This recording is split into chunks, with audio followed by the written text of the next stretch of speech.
Salam sejahtera, selamat beraktivitas. Semoga hari ini jauh lebih baik daripada hari-hari sebelumnya. Tuhan selalu memberkati kita semua. Kita tetap renungkan kebenaran firman Tuhan terambil dari Yesaya pasal ke-16. Mereka mengirim anak domba kepada pemerintah negeri dari Sela melalui padang gurun ke gunung Putri Sion. Seperti burung yang lari terbang dan isi sarang yang diusir, demikian anak-anak perempuan Moab di tempat-tempat penyeberangan sungai Arnon. Biarlah nasihat pertahankan hak. Jadilah naungan yang teduh di waktu rembang tengah hari. Sembunyikanlah anak orang-orang yang terbuang. Janganlah kianati orang-orang pelarian. Biarkanlah orang-orang yang terbuang dari Moab menumpang padamu. Jadilah tempat persembunyian baginya terhadap si pembinasa apabila pengangahan sudah berakhir. Pembinasaan sudah lewat dan orang lalim sudah habis lenyap dari negeri, maka suatu tahta akan ditegakkan dalam kasih setia, dan di atasnya dalam kemah Daud akan duduk senantiasa seorang hakim yang menegakkan keadilan dan yang segera melakukan kebenaran. Kami telah mendengar tentang keangkuhan Moab, alangkah angkuhnya dia, tentang kecongkakannya, keangkuhannya, dan kegemasannya, dan tentang cakap anginnya yang tidak benar. Sebab itu biarlah orang Moab meratap seorang karena yang lain, biarlah sekalian meratap mengingat kue kismis Kishereset. Biarlah mereka mengadu dan hancur luluh sama sekali, sebab kebun-kebun Kesibon dan pohon anggur Sibma telah merana. Para penguasa bangsa-bangsa telah memotong pohon-pohon anggurnya yang terbaik, yang dahulu meluas sampai ke Yaesar dan merambat ke padang gurun. Ranting-rantingnya berserak sampai ke seberang laut. Sebab itu aku turut menangis dengan Yaesar karena pohon anggur Sigma. Aku mau membasahi engkau dengan air mataku, hai Kesibon dan Eleale, sebab pada musim kemarau, tempat waktu panen, musuhmu menyerbu dengan pekik pertempuran. Telah lenyap sukaria dan sorak-sorai dari kebun buah-buahan, telah menghilang dari kebun-kebun anggur. Tempik sorak dan sorak-sorai, tiada pengirik anggur di tempat pemerasan. Pekik mereka sudah berhenti, oleh karena itu seperti kecapi mendeking, begitulah hatiku menjerit melihat keadaan Moab, dan batinku tergerak melihat keadaan Kisheres. Maka sekalipun Moab pergi beribadah dan bersusah payah di atas bukit pengorbanan dan masuk ke tempat kudusnya untuk berdoa, ia tidak akan mencapai apa-apa. Itulah firman yang diucapkan Tuhan tentang Moab pada waktu yang lalu. Maka sekarang Tuhan berfirman, dalam 3 tahun menurut masa kerja prajurit upahan, maka kemuliaan Moab serta dengan keramaian yang besar akan menjadi kehinaan, dan orang yang tertinggal akan sangat sedikit dan tiada berkuasa. Kita juga baca kebenaran firman di dalam Mazmur 145.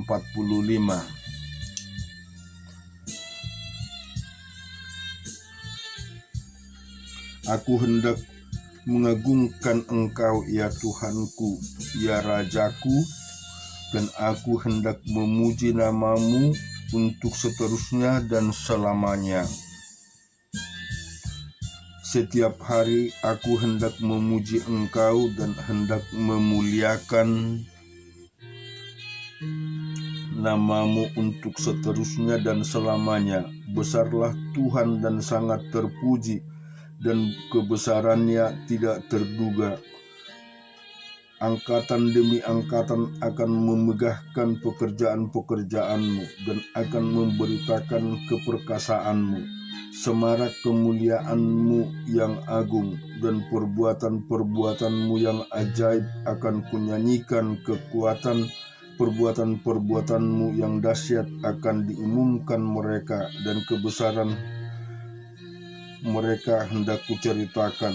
Peringatan kepada besarnya kebijakan-Mu akan dimasyurkan mereka, dan tentang keadilan-Mu mereka akan bersorak-sorai. Tuhan itu pengasih dan penyayang, panjang sabar dan besar kasih setianya. Tuhan itu baik kepada semua orang dan penuh rahmat terhadap segala yang dijadikannya. Segala yang Kau jadikan itu akan bersyukur kepadamu ya Tuhan, dan orang-orang yang Kau kasihi akan memuji Engkau. Mereka akan mengumumkan kemuliaan kerajaan-Mu dan akan membicarakan keperkasaan-Mu, untuk memberitahukan keperkasaan-Mu kepada anak-anak manusia, dan kemuliaan semarak kerajaan-Mu. Kerajaan-Mu ialah kerajaan segala abad, dan pemerintahan-Mu tetap melalui segala keturunan. Tuhan setia dalam segala perkataannya, dan penuh kasih setia dalam segala perbuatannya. Tuhan itu penopang bagi semua orang yang jatuh, dan penegak bagi semua orang yang tertunduk. Mata sekalian orang menantikan Engkau, dan Engkau pun memberi mereka makanan pada waktunya. Engkau yang membuka tangan-Mu dan yang berkenan mengenyangkan segala yang hidup. Tuhan itu adil dalam segala jalannya, dan penuh kasih setia dalam segala perbuatannya. Tuhan dekat pada setiap orang yang berseru kepadanya, pada setiap orang yang berseru kepadanya dalam kesetiaan. Ia melakukan kehendak orang-orang yang takut akan Dia, mendengarkan teriak mereka minta tolong dan menyelamatkan mereka. Tuhan menjaga semua orang yang mengasihinya, tetapi semua orang fasik akan dibinasakannya. Mulutku mengucapkan puji-pujian kepada Tuhan, dan biarlah segala makhluk memuji nama-Nya, dan kudus untuk seterusnya dan selamanya. Kita juga baca di dalam Kisah Para Rasul yang 11. Rasul-rasul dan saudara-saudara di Yudea mendengar bahwa bangsa-bangsa lain juga menerima firman Allah. Ketika Petrus tiba di Yerusalem, orang-orang dari golongan yang bersunat berselisih pendapat dengan dia. Kata mereka, "Engkau telah masuk ke rumah orang-orang yang tidak bersunat dan makan bersama-sama dengan mereka." Tetapi Petrus menjelaskan segala sesuatu berturut-turut. Katanya, "Aku sedang berdoa di kota Yope. Tiba-tiba rohku diliputi kuasa ilahi, dan aku melihat satu penglihatan. Suatu benda berbentuk kain lebar yang menggantung pada keempat sudutnya diturunkan dari langit sampai di depanku. Aku menatapnya, dan di dalamnya aku lihat segala jenis binatang berkaki empat, dan binatang liar, dan binatang menjalar di burung-burung. Lalu aku mendengar suara berkata kepadaku, 'Bangunlah hai Petrus, sembelilah dan makanlah.' Tetapi aku berkata, 'Tidak Tuhan, tidak, sebab belum pernah sesuatu yang haram dan yang tidak tahir masuk ke dalam mulutku. Akan tetapi untuk kedua kalinya suara dari surga berkata kepadaku, apa yang dinyatakan halal oleh Allah tidak boleh engkau nyatakan haram. Hal itu menjadi sampai 3 kali. Lalu semuanya ditarik kembali ke langit. Dan seketika itu juga 3 orang berdiri di depan rumah, di mana kami menumpang. Mereka diutus kepadaku dari Kasarea. Lalu kata Roh kepadaku, pergi bersama mereka dengan tidak bimbang. Dan ke-6 saudara ini menyertai aku. Kami masuk ke dalam rumah orang itu, dan ia menceritakan kepada kami bagaimana ia melihat seorang malaikat berdiri di dalam rumahnya dan berkata kepadanya, suruhlah orang ke Yope untuk menjemput Simon yang disebut Petrus. Ia akan menyampaikan suatu berita kepada kamu yang akan mendatangkan keselamatan bagimu dan bagi seluruh isi rumahmu. Dan ketika aku mulai berbicara, turunlah Roh Kudus ke atas mereka, sama seperti dahulu ke atas kita. Maka teringatlah aku akan perkataan Tuhan, Yohanes membaptis dengan air, tetapi kamu akan dibaptis dengan Roh Kudus. Jadi jika Allah memberikan karunia-Nya kepada mereka sama seperti kepada kita, pada waktu kita mulai percaya kepada Yesus Kristus, bagaimana mungkin aku mencegah dia? Ketika mereka mendengar hal itu, mereka menjadi tenang lalu memuliakan Allah, katanya. Jadi kepada bangsa-bangsa lain juga Allah mengaruniakan pertobatan yang memimpin kepada hidup.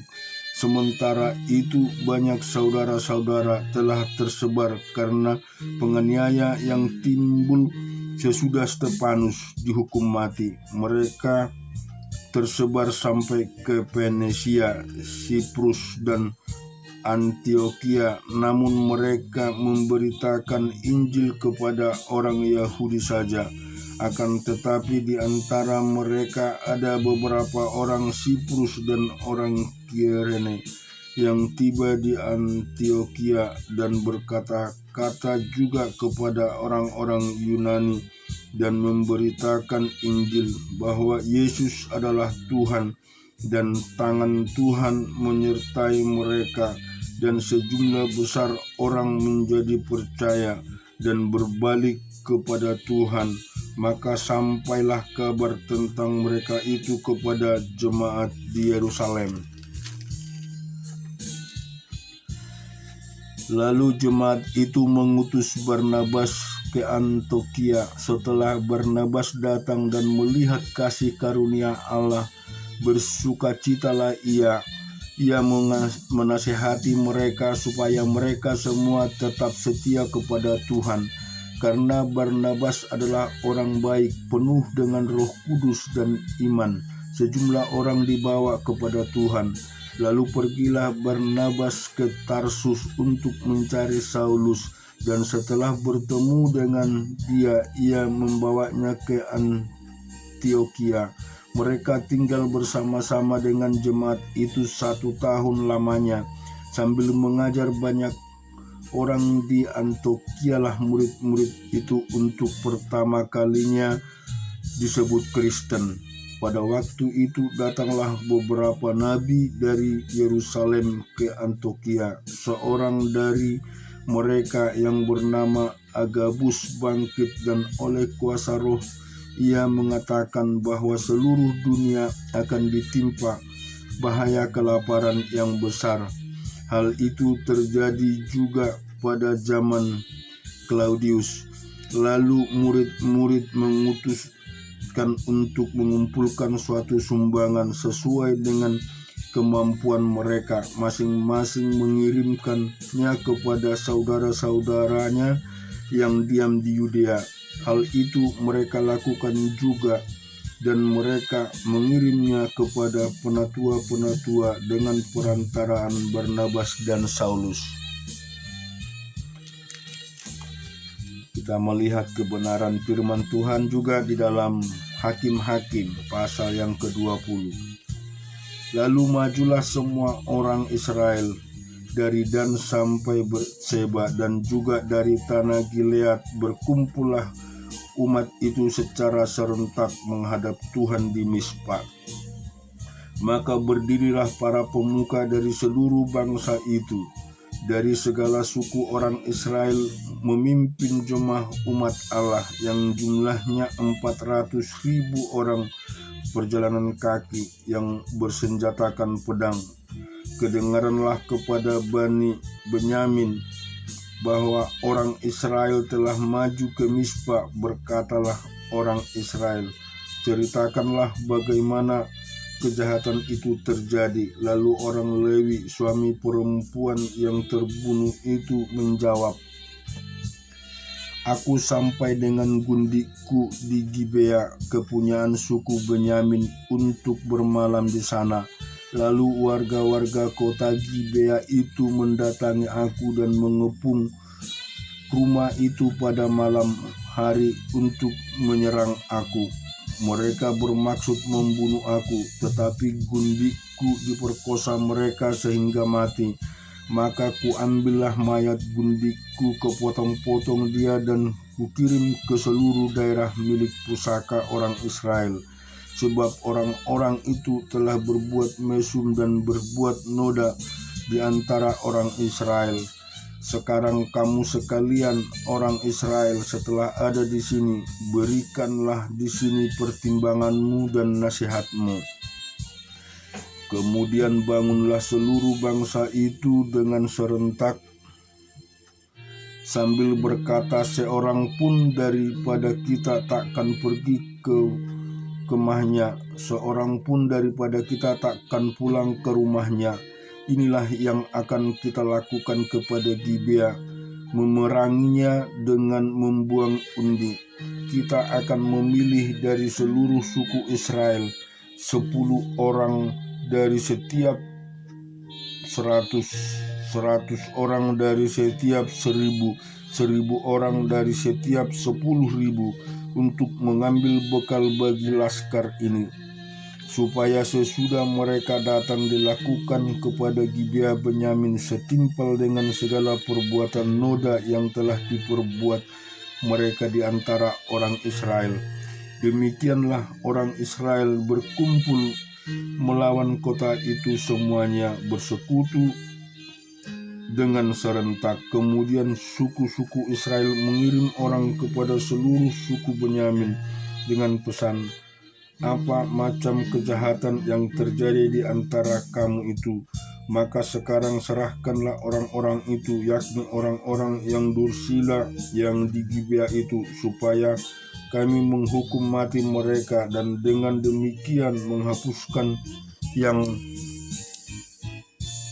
jahat itu dari antara orang Israel. Tetapi Bani Benyamin tidak mau mendengar perkataan saudara-saudaranya orang Israel itu. Sebaliknya, Bani Benyamin dari kota-kota lain berkumpul di Gibea untuk maju berperang melawan orang Israel. Pada hari itu dihitunglah jumlah Bani Benyamin dari kota-kota lain itu, 26.000 orang yang bersenjata pedang, belum termasuk penduduk Gibea yang terhitung 700 orang pilihan banyaknya. Dari segala laskar itu ada 700 orang pilihan yang kidal, dan setiap orang dari mereka dapat dengan tidak pernah meleset sampai sehelai rambut pun. Juga orang-orang Israel dihitung jumlahnya dengan tidak termasuk suku Benyamin, dan 400.000 orang yang bersenjatakan pedang, semua itu prajurit.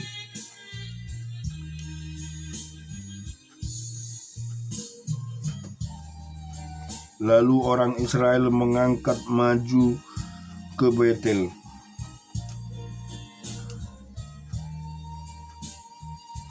Di sana mereka bertanya kepada Allah, siapakah dari kami yang lebih dahulu maju berperang melawan Bani Benyamin? Jawab Petrus, suku Yehuda lah lebih dahulu. Lalu orang-orang Israel bangun pagi-pagi dan berkemah mengepung Gibea. Kemudian majulah orang-orang Israel berperang melawan suku Benyamin. Orang-orang Israel mengatur barisan perangnya melawan mereka dekat Gibea. Juga Bani Benyamin maju menyerang dari Gibea dan menggugurkan ke bumi 22.000 orang dari antara orang Israel pada hari itu. Tetapi laskar orang Israel mengumpulkan segenap kekuatannya, lalu mengatur pula barisan perangnya di tempat mereka mengatur barisannya semula. Kemudian pergilah orang-orang Israel lalu menangis di hadapan Tuhan sampai petang. Sesudah itu mereka bertanya kepada Tuhan, akan pergi pulakah kami berperang melawan Bani Benyamin saudara kami itu? Jawab Tuhan, majulah melawan mereka. Tetapi ketika orang Israel pada hari kedua sampai di dekat Bani Benyamin, maka pada hari kedua itu majulah suku Benyamin dari Gibea menyerbu mereka, dan digugurkannya pula ke bumi 18.000 orang di antara orang-orang Israel, semuanya orang-orang yang bersenjatakan pedang. Kemudian pergilah semua orang Israel yang seluruh bangsa itu lalu sampai di Betel. Di sanalah mereka tinggal menangis di hadapan Tuhan, berpuasa sampai senja pada hari itu, dan mempersembahkan korban bakaran dan korban keselamatan di hadapan Tuhan. Dan orang-orang Israel bertanya kepada Tuhan. Pada waktu itu ada di sana tabut perjanjian Allah, dan Pinehas bin Eleazar bin Harun menjadi imam Allah. Pada waktu itu kata mereka, haruskah kami maju sekali lagi untuk berperang melawan Bani Benyamin saudara kami ini, atau haruskah kami berhentikan itu? Jawab Tuhan, majulah, sebab besok aku akan menyerahkan mereka ke dalam tanganmu. Lalu orang Israel menempatkan penghadang-penghadang sekeliling Gibea. Pada hari ketiga majulah orang-orang Israel melawan Bani Benyamin dan mengatur barisan melawan Gibea seperti yang sudah-sudah. Maka majulah Bani Benyamin menyerbu laskar itu. Mereka terpancing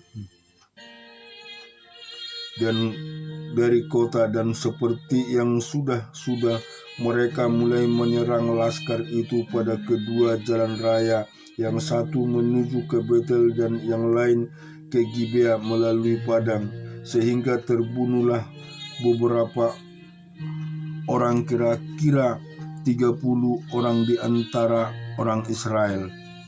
Maka kata Bani Benyamin, orang-orang itu telah terpukul kalah oleh kita seperti semula, tetapi orang-orang Israel telah bermufakat lebih dahulu. Marilah kita lari dan memancing mereka dari kota ke jalan raya. Jadi orang Israel bangun dari tempatnya dan mengatur barisannya di Baltamar, sedang orang Israel yang menghadang tiba-tiba keluar dari tempatnya, yakni tempat terbuka dekat Gibea, dan sampai di tempat Gibea sebanyak 10.000 orang pilihan dari seluruh Israel.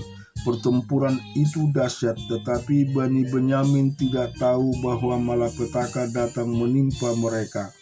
Tuhan membuat suku Benyamin terpukul kalah oleh orang Israel, dan pada hari itu orang-orang Israel memusnahkan dari antara suku Benyamin 25.100 orang, semuanya orang-orang yang bersenjatakan pedang. Bani Benyamin melihat bahwa mereka telah terpukul kalah, sementara orang-orang Israel agak mundur di depan suku Benyamin, sebab mereka mempercayai penghadang-penghadang yang ditempatkan mereka untuk menyerang Gibea. Maka segeralah penghadang-penghadang itu menyerbu Gibea. Mereka bergerak maju dan memukul seluruh kota itu dengan mata pedang. Tetapi orang-orang Israel telah bermufakat dengan penghadang-penghadang itu untuk menaikkan gumpalan asap tebal dari kota itu. Ketika orang-orang Israel mundur dalam pertempuran itu, maka suku Benyamin mulai menyerang orang Israel, sehingga terbunuh kira-kira puluhan orang. Karena pikir mereka, tentulah orang-orang itu terpukul kalah sama sekali oleh kita seperti dalam pertempuran yang dahulu. Tetapi pada waktu itu mulailah gumpalan asap naik dari kota itu seperti tiang asap. Suku Benyamin menoleh ke belakang dan tampaklah kota itu seluruhnya terbakar, apinya naik ke langit. Lagi pula orang-orang Israel maju lagi, maka gemetarlah orang-orang Benyamin itu, sebab mereka melihat bahwa malapetaka datang menimpa mereka. Jadi larilah mereka dari depan orang-orang Israel itu ke orang padang gurun. Tetapi pertempuran itu tidak dapat dihindari mereka. Lalu orang-orang dari kota-kota menghabisi mereka di tengah-tengahnya. Mereka mengepung suku Benyamin itu, mengejarnya dengan tak henti-hentinya dan melandanya sampai di depan Gibea di sebelah timur. Dari Bani Benyamin ada tewas 18.000 orang, semuanya orang-orang gagah perkasa. Yang lain berpaling lari ke padang gurun, ke bukit batu Rimon. Tetapi di jalan-jalan raya masih diadakan penyabitan susulan di antara mereka. 5.000 orang mereka diburu sampai ke Gideon dan dipukul mati 2.000 orang dari mereka. Maka yang tewas dari suku Benyamin pada hari itu seluruhnya berjumlah 25.000 orang yang bersenjatakan pedang, semuanya orang gagah perkasa. Tetapi 600 orang berpaling lari ke padang gurun, ke bukit batu Rimon, dan tinggal 4 bulan lamanya di bukit batu itu. Tetapi orang-orang Israel kembali kepada Bani Benyamin dan memukul mereka dengan mata pedang, baik manusia, baik hewan, dan segala sesuatu yang terdapat di sana, juga segala kota yang terdapat di sana mereka musnahkan dengan api. Syukur kepada Tuhan, kita telah baca, biarlah kita merenungkan kebenaran firman Tuhan, dan kiranya firman itu menjadi satu suluh di dalam hidup kita, sehingga iman kita hari lepas hari semakin kuat, dan Tuhan memberkati kita semua. Amin.